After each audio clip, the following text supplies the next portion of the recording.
Welcome back to Disabled and Prepping, and today I got some N95 masks from Project N95. They sent me 50 of the duckbill N95 masks. No, I'm not going to be using it for, the health issue.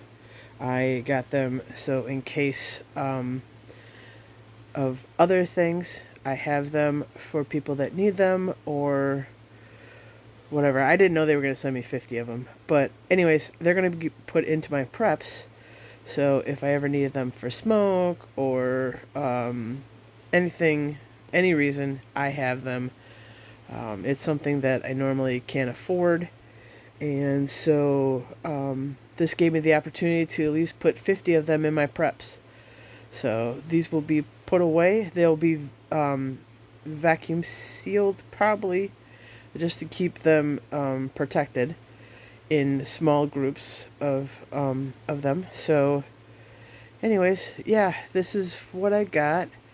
So there was 50 of them, and then there's the specs on it for anybody that is interested in that.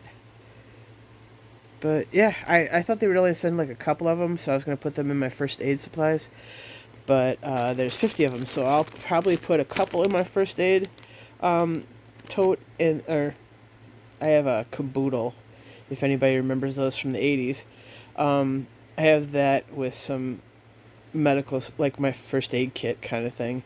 So I'll put a couple in there just in case I would ever need them. And then I'll probably vacuum seal the rest up for the future. But alright, everybody, there you go. May God bless each and every one of you to overflowing, and may He keep you, your friends, and family safe. Bye for now.